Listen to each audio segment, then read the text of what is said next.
so many other countries.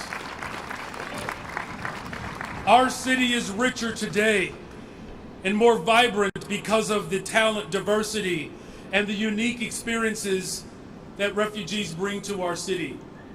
As a welcoming city,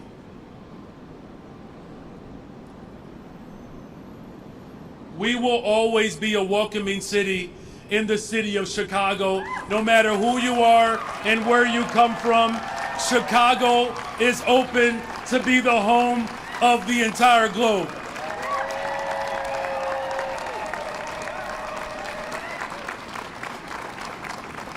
And we will remain committed in ensuring that all of those who call Chicago home have the protections and services needed to thrive and succeed.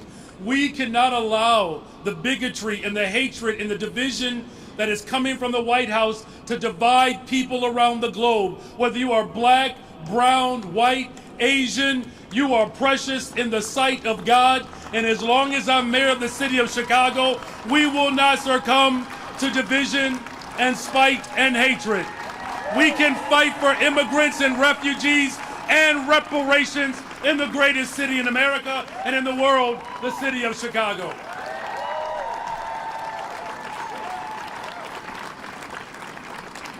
So now more than ever, we need to support and protect our refugee communities from a federal government that is intent on sowing seeds of fear and division and anxiety in our immigrant community. And that is why this year's theme, Solidarity with Refugees, is so important. It's going to take all of us, government, community, philanthropy, businesses, Chicagoans, to make sure that our city is safe for all of those who call it our home. And please know that my administration is committed to elevating the needs of refugees, and I look forward to strengthening the relationship between the city and refugee resettlement organizations. And thank you all for the incredible work that you all have done. I was so proud as mayor of this city to know that those who fought for civil rights can fight for immigrant rights. And those that fought for civil rights and immigrant rights, we can make sure that women are protected and properly served. We can make sure that our children are supported and loved. We can also make sure that we can fight for workers' rights. Whether you are undocumented or documented, whether you came from the Great Migration like my family did from the South, the greatest labor act was done when black folks put down their tools and stood up to tyranny against racism and slavery. That same spirit is alive and well in Chicago today.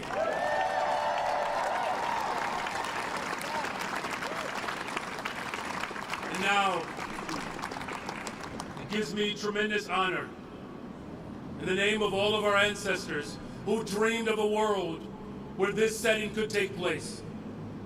As World Refugee Day in Chicago is recognized and celebrated, and as we support our refugee communities, I present this proclamation on behalf of our city. I, Brandon Johnson, Mayor of the City of Chicago, do hereby proclaim June 20th, 2025, World Refugee Day in the greatest freaking city in the world, the city of Chicago.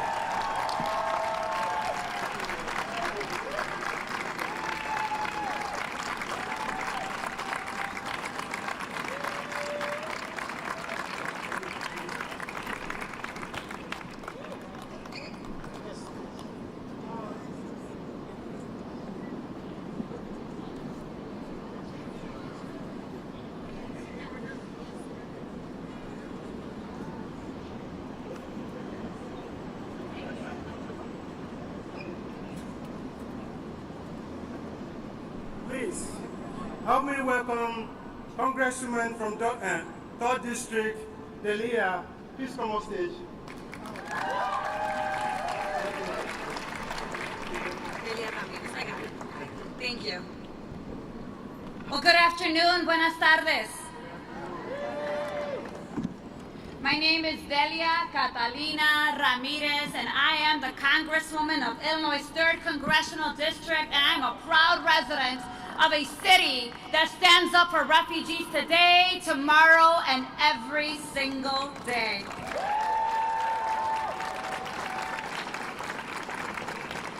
for those that I don't directly represent or may not know, I want you to know that I am a proud daughter of Guatemalan immigrants. I am a citizen by birthright. I'm the wife of an incredible man who until recently was a DACA recipient, a dreamer. And I'm a congresista from the city, the state, and a district that prides itself on being a welcoming place for those looking for a better life.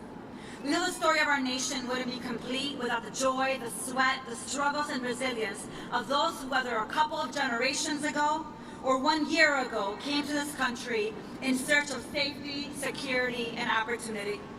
Whether arriving through the southern border like my mother, or welcomed by the mother of exiles, the Statue of Liberty, like the ancestors of the many members of Congress that I serve with, including the man in Oval Office who somehow forgot where he came from, we all know that this place has been a new beginning for so many of us. For the last 6 months, Trump, Noem, Homan, Miller, and Republicans in Congress have waged a campaign of terror against our neighbors, our families, our loved ones, as they erode all paths for asylum seekers to find refuge. On their first day in power, this administration canceled all appointments for asylum seekers at the border, leaving mothers, children, seniors in desperation. They have abused the information of asylum-seeking refugees to target them, to bully them, to self-deport.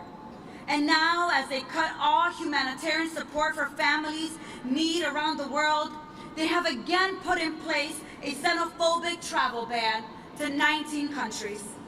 A travel ban that you and I both know would mean families longing for reunification won't be able to see each other.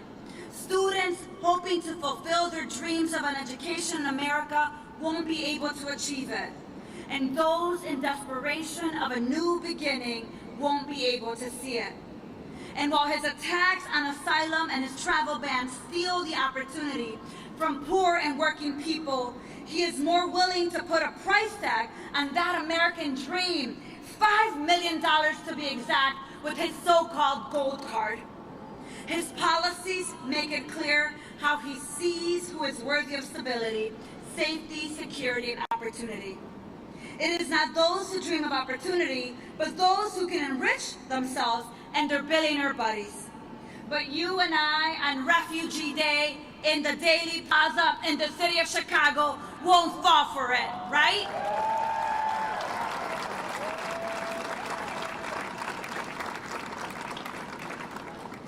You and I both know the assignment. We believe and will fight for a land of freedom, opportunities, and equality for all of us. We will fight for the opportunity that this nation represents for so many of us. That idea that our parents had, like my mother, buying the first pair of shoes for your children, or getting an education, or working hard for the success of your small business, or becoming a member of Congress.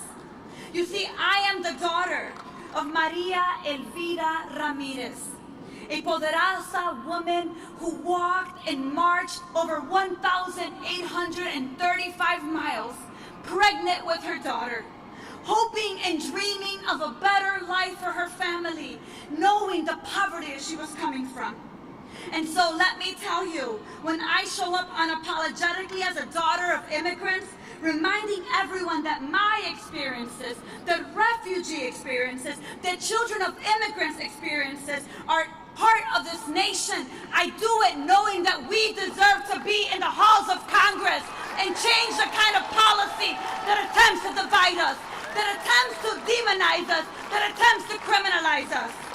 Because let me tell you, on Refugee Day all over the world, that you belong. Whether you come from Ethiopia, Nigeria, Sudan, Haiti, Venezuela, Ukraine, Guatemala, Salvador, Mexico, you belong in this country.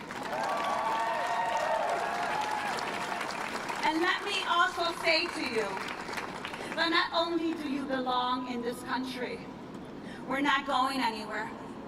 We are here to stay. This is home to us.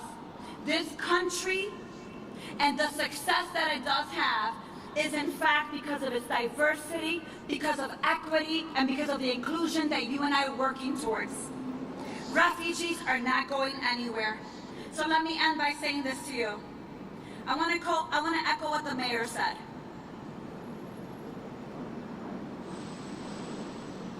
Folks, there are forces that are attempting to divide us. They're attempting to pit black and brown communities against each other. They're attempting to deny someone's humanity and telling people that affirming the humanity of one is denouncing your humanity. They're attempting to scapegoat immigrants today because let me tell you, fascism always requires a public enemy. Today is immigrants, but tomorrow is whoever they deem undesirable. But in the midst of that, we could fight for reparations and comprehensive immigration reform at the very same time. We could say and must work for Black Lives to Matter and to ensure that immigrants are able to live here and not in the shadow. We could recognize that refugees, this is your home, and we have to work for a world that is better for all of us, not just in the United States, but all over the world. So as I end, I ask you, continue to hold your elected officials accountable to ensure that they are not participating in the division. Continue to demand that your elected officials are not silent, because silence in this moment equates to complicity. Continue to demand more of us, not less of us. And let's continue to say loud and clear, no bans, no walls, no raids, no kidnappings, no mass agents terrorizing our communities, no military attacking our neighbors, no authoritarians or kings in the Oval Office, punto, period. Thank you.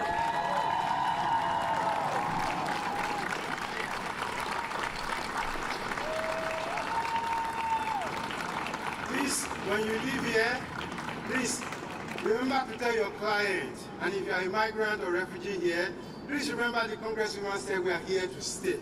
Please tell them, solidify in your heart, we are here to stay. This place belongs to all of us. I welcome the State Senator Mike Simmons. Please come on.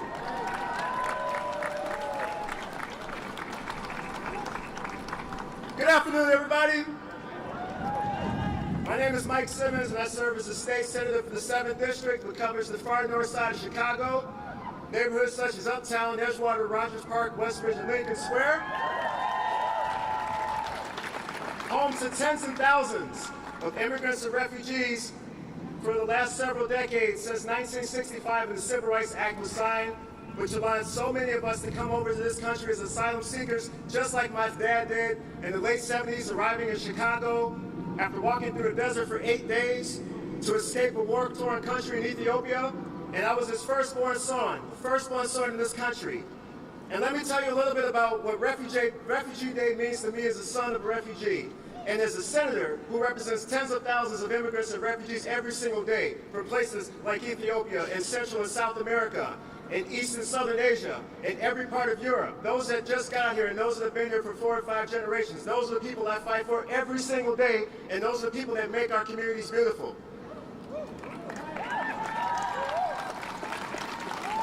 What is the vision of the son of a refugee and asylum seeker, such as myself? Well, it's a country like ours that first of all has to reckon with its past. Because my mother was African American, and her ancestors were brought to this country involuntarily during the Middle Passage and transatlantic slave trade, forced to work for 400 years to build this country. And so I've got a lot invested in seeing what happens with this country in the current moment, when we have people like myself that have been here since the beginning, since this country was taken from our indigenous siblings, and that has become an unlikely place, a landing place for people that are fleeing persecution and fleeing oppression. Families like mine where people vanished in the middle of the night so that the generation could walk freely down the street, so that I could walk into a library and pick up a book by an immigrant or refugee author that hasn't been banned by the local school district, so that I could go 300 miles down to Springfield on public transportation and fight the good fight, so that everybody can have health care, so that everybody, including every single undocumented immigrant in this state. And And that is the fight that we will continue to do at the state level, as a sanctuary state, as a proud sanctuary state. Another vision that I have is a free society where my family members that are just now coming over from Ethiopia and Eritrea and other parts of the world can sleep peacefully and not worry about immigration raids that ravage the community of Rogers Park and every single neighborhood in this city in January and still leave so many people afraid to leave their homes. It is a vision that that mother and that grandmother and that child can wake up in the morning and can go to a school where they're not bullied for who they are, where a young woman can wear a hijab if she pleases, where an Ethiopian young person can say salamno or indetno to their elders and not have somebody call them a bad word or try to ostracize them. It's a state that funds its immigrant and refugee services so that we can provide affordable housing and access to lawyers and mediation counselors and those who can connect our immigrant and refugee families to nutrition. That is what America can be now. That is what we must make it. That is how we reckon with our past. That is the work of this generation at this precise time. And so to everyone here, I say thank you. I say thank you as someone who has a personal stake in our refugee and immigrant communities, that has a personal stake in those that are continuing to be undocumented, that has a personal stake to those that have been torn away from their family members, that we must fight for them, that we must remember every day what they are going through. And every single thing that we do, every elected official that we call to hold accountable, we have to remember those families. We have to remember those children. We have to remember those grandmothers like my late grandmother, Esnakash Tesima, who never spoke a word of English, but spoke love to her grandson, who communicated me through only a way a grandmother could, who sat with my family even though she couldn't speak English at the age of 92 years old, just 10 years ago, looking at her grandson and looking at all of her grandchildren and seeing the better angels of this country that separated her from her son when he fled Ethiopia in the late 1970s. That my uncles and aunts who had to leave their family back home to come to this country. That is the fight that I want to fight today. And for World Refugee Day, as the state senator for the 7th District, I ask everybody in this audience and everybody within earshot of me to double down on this work for World Refugee Day, not just today, not just tomorrow, but for the rest of our lives. Thank you so much, everybody. I love you.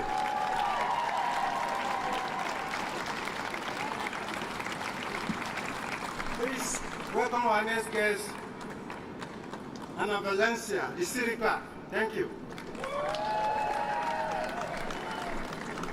Happy World Refugee Day.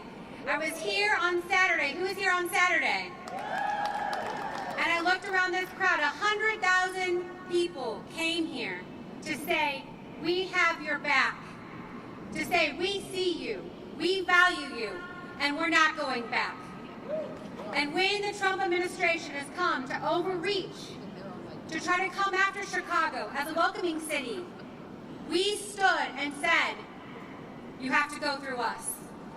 We're not allowing you to just come into Chicago and terrorize our families, to take away services that our families need and have relied on. And so I want to first thank all of you, because you are the doers of our city. You are the backbone of our resistance. And we could not do any of this without you. So please do a round of applause for all of our organizations on the ground. I want to thank United African Organization, ICER, HANA Center, TRP, and SWAP, and so many others that have helped with our City Key Card program, with our Municipal ID Card program. They tried to attack, they tried to come after it, but we said no. We will not be bullied. We will not be told to stand down and step aside. We're going to continue to allow every Chicagoan, regardless of your immigration status, your housing status, your criminal record, that you have a right and the dignity of a government ID and access to all the services that this city has to offer. And so we are not going to back down, and I just want to thank you from the bottom of my heart for standing with us in these precarious times, for standing together and not letting the rhetoric divide us, for not retreating into fear, because we lead with faith and strength. And when we do that and we stay true to our values, nothing can stop us. and our democracy will be saved. So thank you. Enjoy the celebrations. Know that it is okay to rest. It is okay to find your joy. It is okay to find your strength when needed, and keep on fighting. Thank you.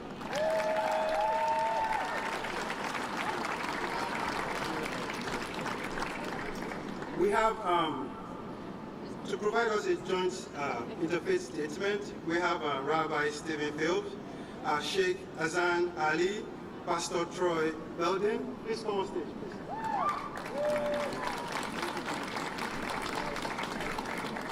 Good afternoon. My name is Pastor Troy Meslin, and I have the honor of serving as the Associate Pastor at Grace Lutheran Church and School in River Forest, Illinois.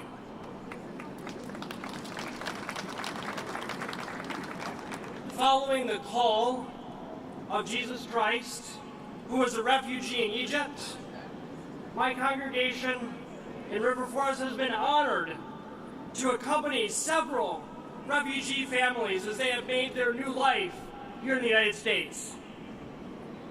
Those refugee families that we've come to know and love, and all refugee families, have added so much value to our community by so willingly sharing their life with us, breaking down walls of fear with their gifts of curiosity, hospitality, and love. And those refugee families that we've been honored to get to know, and all refugee families, embody bold, courageous faith as they live as our neighbors and friends, helping all of us thrive because we all belong together. Thank you.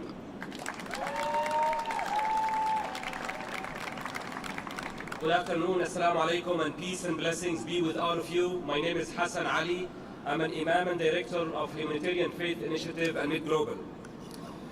In Islam, welcoming the stranger and refugees is not just an act of charity, it's an act of faith. Like most of prophets and messengers, our beloved Prophet Muhammad, peace and blessings be upon him and all of them, was a refugee, forced to flee persecution in Mecca, and was welcomed with open arms and open hearts by the people of Medina in the midst of the Arabia. The Quran, our own holy book, honors this moment and those who receive the refugees with these words. God says, and also for those who were settled in Medina and adopted faith before them, they love those who immigrated to them and find not any want in their hearts for what the immigrants were given, but give them preference over themselves, even though they are in need. This verse is a timeless model of compassion, love, solidarity, and shared humanity. Refugees are not to be feared, they are to be honored. They are not a threat, they are an opportunity for us to live our highest values all together. So today, let us as people of faith respond not with fear, but with faith and love. Not with walls, but with welcome. May we answer this call together, today and every day. Thank you. My name is Rabbi Stephen Philp, and I have the honor of being one of the rabbis at Mishkan on the north side of this amazing city. As a Jew, the imperative to show up for the refugee comes from our own story. As our sacred texts remind us, we understand the soul of the stranger because we ourselves have been strangers. Our long history is one of expulsion and displacement. We know what it is to seek refuge, and we know what it is to be turned away, and we also know the life-saving godsend of being welcomed and provided safety and care. Each of us in our own way understands the consequences of alienation and the blessing of welcome. Each of us in our own way understands the soul of the stranger because we too have been strangers. This is true for me as a Jew and as a queer person, and this is true for you as well, each of you in your own way, in ways unique to your story. Let these wounds be a source of empathy, opening our hearts to all people seeking refuge and holding hope for a better future.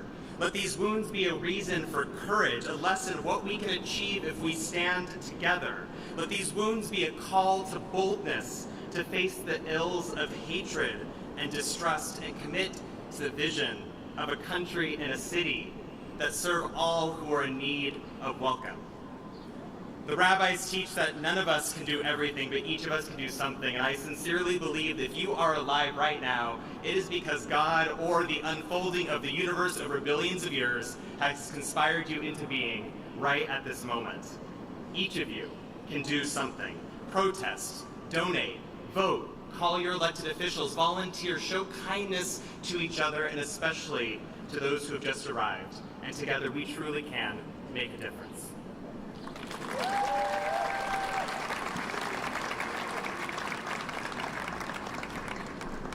Please welcome the Chairman Committee on Immigrant Right and Immigrant and Refugee Right, 40th Ward Alderman Andre Vasquez.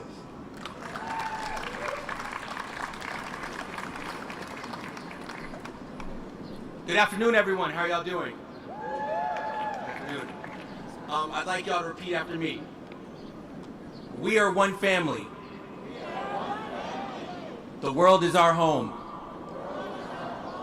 We are one family. The world is our home. I want you to repeat that to yourselves every day that you live. We've got one world, one family. It is all of our home. Happy World Refugee Day. The whole world is your home. So even the category of refugee is something I'd like us to reimagine. Because if you are anywhere on this globe, you are home. Every other line is imaginary. Now we're going to take it from global and bring it down to national. Welcome to the United States of America. Something I'd like to mention out here to remind us is here in the United States, there are three groups of people. There's the indigenous population who had their land stolen from them.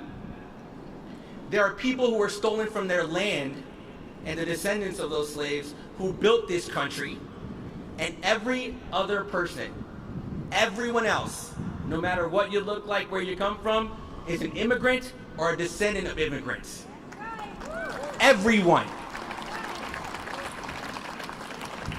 The reason why you got to keep repeating it is because unfortunately, and trauma does this, and the people that seek to divide us do this, after one or two generations, people seem to forget that fact. After one or two generations in, people look at that front door and go, well, who are those folks coming in? I don't know who they are. What kind of people are those? They're the same kind of people you were when you came. And we need to constantly remember that, because we're living in a world of trauma, where no matter who you are or what you are, you're dealing with oppression of one form or the other. So what we see out here is xenophobia, Islamophobia, anti-Semitism, homophobia, misogyny, occurring with one purpose: to keep a unified people divided while those in power remain in power. Now, I know we feel like we're in difficult times, but I want us to think about the opportunity in history that we get to play. We get to be here in a moment where that divide is more clear than ever. It is why you saw 75,000 people out here on Saturday, showing that we are, again, one world and one family. And so, refugees, y'all are our family. We're refugees. We're all people of the same cloth, of the same seed, of the same birth. And so whenever anyone makes anybody feel like you're different or other, just look at them for their trauma and know that they're wrong. And I thank you all for being here. We're going to continue showing up till 75,000 is a small number, because there aren't any kings here. No one's going to divide us. We are one family, and the world is our home. Say it with me. We are one family. That ain't loud enough, family. We are one family, and the world is our home. Thank you very much.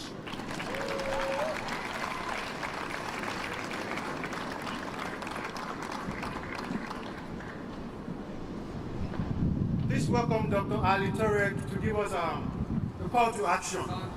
Take action. Hello everyone. Hi, Mary Johnson. Hi. So my name is Ali Tarof, and I arrived in Chicago 12 years ago as a refugee. As you know, the world is under the attack by anti-humanitarian forces. Today is World Refugee Day, and we must face a painful truth. Around 124 million people have been forced to leave their home countries. More than 36 million of them are registered as refugees. Behind each number is an individual, is a person, is a life, is a family. And I came to Chicago as a refugee. I understand the pain, I understand the grief, I understand how difficult it is to leave your family, your loved one, your home, all your belongings behind and come to the new country. And not seeking for a better life. This is a common mistake. We seek safety. So today, I'm calling all of us, neighbors, teachers, faith leaders, elected officials, and friends to take actions. Here what we need to do. Speak out against hate and fear. Stop ICE raids and policies that separate families. Protect and expand asylum and refugee resettlement pathway.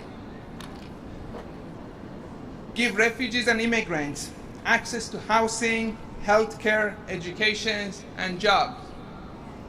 Hold our government accountable to treat refugees with dignity and respect. Thank you so much.